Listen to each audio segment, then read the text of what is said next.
બાબા બાગેશ્વરની 3 દિવસની કથા રાજકોટમાં યોજાઈ અને ત્યારથી જ વાદ વિવાદનો દોર શરૂ થયો. ઘણા વિરોધ પણ થયા, ઘણા સવાલો પણ થયા અને અંતે આ કથા પૂર્ણ થઈ, જેમાં 2 દિવસ હનુમાન કથા હતી અને 1 દિવસ દિવ્ય દરબારનું આયોજન હતું. ત્યારે વાત હતી દિવ્ય દરબારની, જેમાં બાબા બાગેશ્વર લોકોના પ્રશ્નોને પરચીમાં લખી આપતા અને એમનું સમાધાન પણ આપતા. અને લોકોનું પણ કહેવું છે કે જે પ્રશ્નો અમારા સિવાય કોઈને ખબર ન હતી એ પ્રશ્નો બાબાએ પરચીમાં લખીને કહી દીધા. તો આ સાક્ષાત્કાર જ કહેવાય. આવું જે લોકોની પરચી બાબાએ કાઢી એમનું કહેવું છે.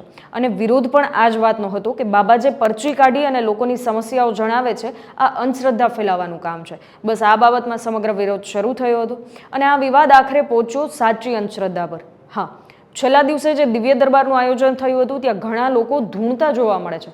ખરેખર આ શું છે?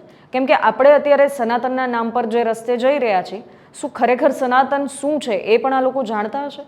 કે પછી આ ધર્મના નામ પર માત્ર ધતિંગ ચાલે છે? કેમ કે સનાતનના કોઈ પણ ધાર્મિક ગ્રંથ તમે એકવાર વાંચીને જોશો તો ખ્યાલ આવશે કે સનાતન શું છે.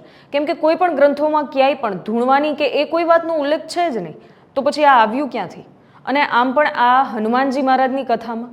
અને ખરેખર આ બધું જોયા પછી લાગે છે કે હનુમાનજી જે 7 ચિરંજીવીઓમાંના એક છે, જે હજુ પણ આ ધરતી પર વિચરણ કરે છે, એ શું વિચારતા હશે?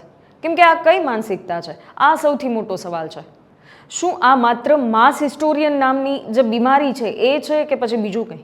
અને અત્યારે પણ જે વિરોધ કરનાર છે એમના પર પણ લોકો જે કમેન્ટ્સ કરી રહ્યા છે, આમના DNA ચેક કરાવો, આ હિન્દુ તો ના જ હોઈ શકે, આ સનાતની તો ના જ હોઈ શકે, અને ઘણા લોકોએ ઘણા શબ્દો કહ્યા છે.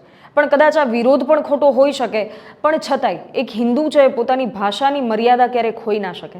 આ એક વિચારવાની વાત છે. અને કદાચ બાબા બાગેશ્વરની આ વિદ્યા પર પણ સવાલ હોઈ શકે અને કદાચ આ વિરોધ કરનારા લોકોના વિચાર પર પણ વિરોધ હોઈ શકે. પણ સવાલ એ છે કે આ બધી બાબતમાં સાચા ધર્મ વિશે શું?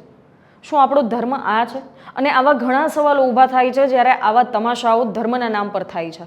વાત કોઈ પણ હોય, અંતે હાનિ છે એ તો ધર્મને જ થાય છે. કેમ કે આપણો ધર્મ એ કહે છે કે કર્મ પર વિશ્વાસ કરો. પણ અત્યારે કદાચ આ વિશ્વાસ અને શ્રદ્ધા ક્યાંક રસ્તો ભટકી ગઈ છે અને હવે ખરેખર સનાતન શું છે, ધર્મ શું છે એ જાણવાની જરૂર છે.